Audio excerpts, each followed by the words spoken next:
So oftentimes job types will have the same revenue, but once you factor in gross profit per labor hour, you'll be able to see which jobs are more profitable and which jobs are actually just taking away capacity.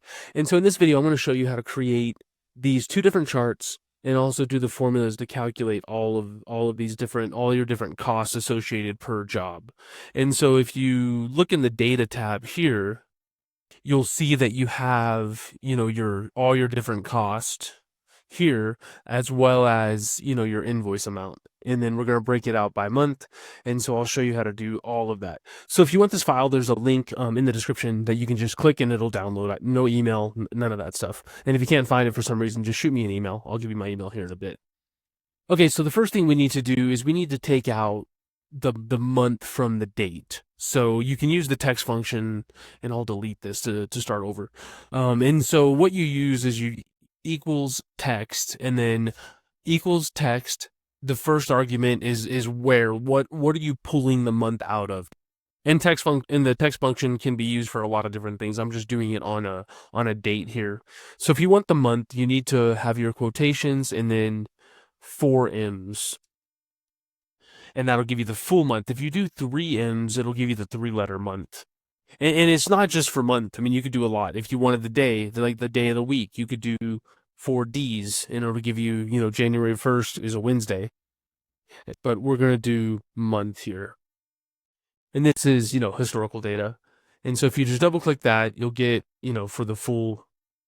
for all of the data here.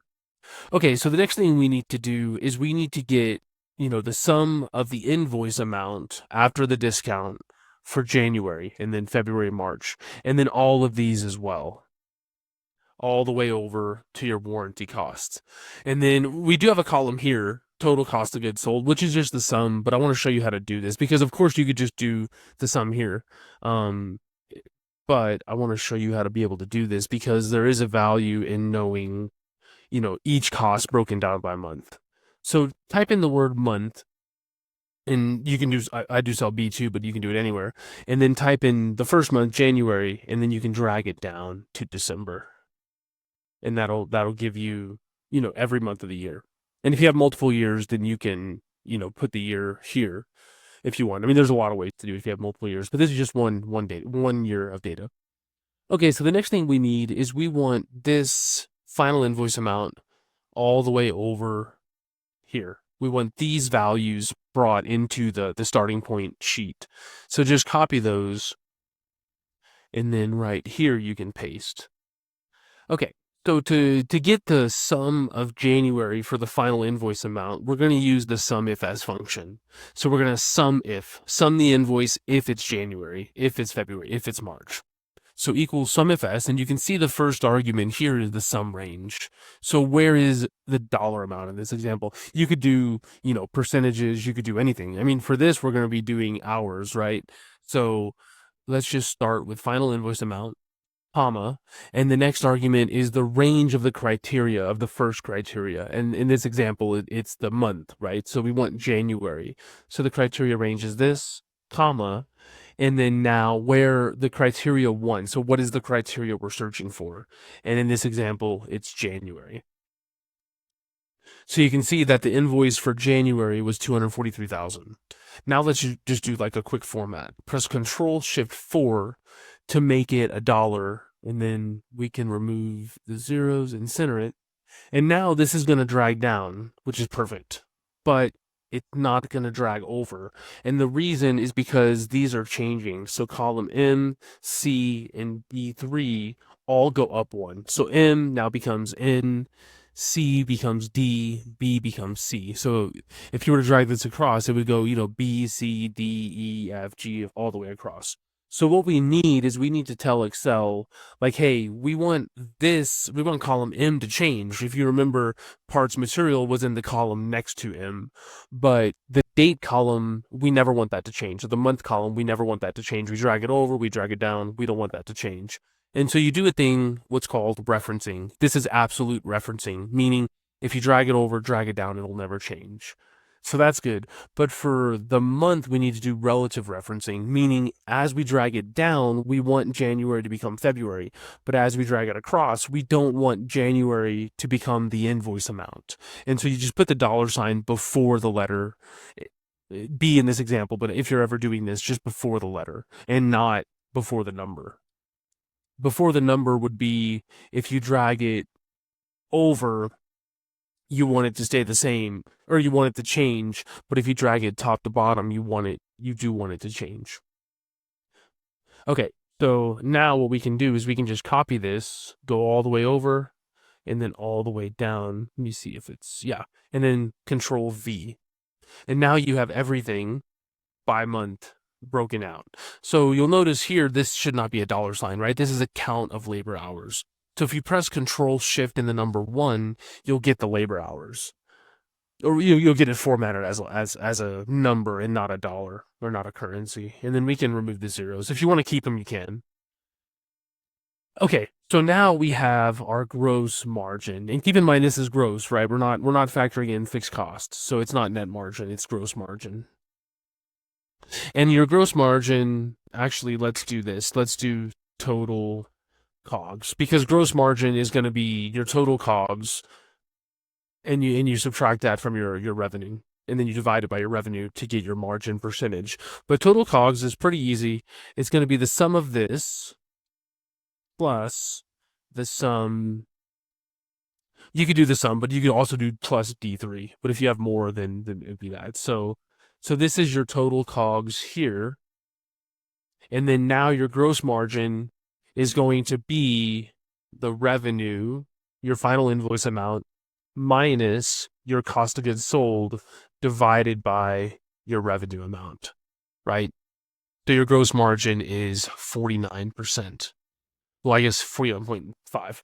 Okay, and so if you want to format this as a percentage, you can, of course, you can click here on the percent, but if you like shortcut keys or don't want to use your your mouse, you can press Control Shift and 5.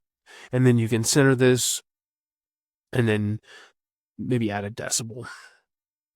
Okay, so we got all this taken care of. And so now what we want to do is we want to build this chart. Oh, sorry. No, actually we need to get gross profit per labor hour. So sort of jumping ahead here. So we can do gross profit per labor hour. And so what we actually want to do is we don't want the margin here. We can do margin. So we can do gross margin overall. So gross margin percent, gross margin dollar.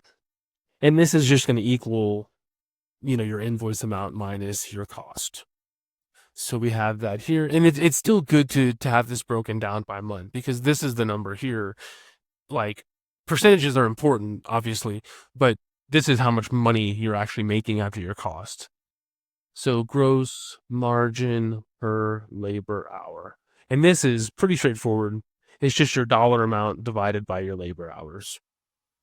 Okay, so to chart this, what we want to do is we want to highlight the month, and then let me just zoom out a little bit.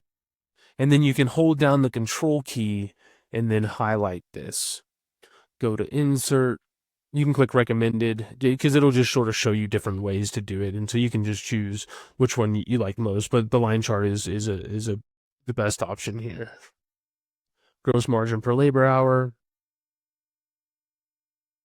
I mean, you can make it sort of flat as well. It doesn't need to be. So, I mean, if you do it like this, you'll see more variation. If you do it like this, then you can change the axes if you would like to see the variation. But yeah, that's fine. I'll do it like this. And then if you want the values, you can do data labels. And then if you don't want the zeros, if you want the sort of the 2 decimal places up here, but not on the chart, then you can just click on the numbers, go to number, and then categorize it, say as, you can do currency, and then remove the decimals. Okay, so that's that. And then the next thing we want to do is we want to show this here to where it's by job type. And the variation here is because the axis is 200 to 290. Let me do that just to make it look the same. I told you I was going to make it exactly like this. So number, let's do no values, and then what was it, 260 to or 200 to 290. So we could do here 200 to 290. And then if you want, you can smooth the line. Where is that? It's right here. Click on the little paint here and then line. You have to click on the line and then you can see this little box pulls up. Smooth line, and you can make it orange. Okay, so that shows a little more variation. Maybe it's a little bit easier to spot the peaks and the valleys. Okay, so the next thing we want to do is we want to get a unique list of the job types here. And this is going to show us the different job types, equals unique, and that's going to remove all the duplicates. Control C to copy, and then Control V to paste the values. And if you want this alphabetically, you can just do data and then sort. And then we want the same thing here. So you can just copy this, and then you can paste it here. And then same thing as before, but instead of summing based off of the month, we're going to do it off of the job type. So final invoice amount, comma, and then job type. And then remember, lock the cells because we want to drag it across, comma. And then the actual job type is here. And then again, we want to lock the column. So put the $ before the letter. And you can cycle through with the F4 key. And then Control Shift 4 to make it a $, or to make it a value as $. And then you can remove the decimals, and then you can drag this across to here. Press Control V, right? Change this to a number value. Okay, so total COGS, again, same thing as this, plus this. And then you can paste that down. Your gross margin is going to equal this minus this. And again, copy and paste down. And then, this is just Control X. Your gross margin is going to be this. You can't see the percentage because it's hidden. That's why I did the $. Okay, so equals your invoice amount minus your cost divided by the invoice amount. Format it real quick as a percentage, and then paste, and then your gross margin per labor hour is this divided by labor hour. Control C, and then paste down and center. Okay, so same thing here. We want to create this chart here, which is your gross profit per labor hour. So highlight this, Control, highlight this.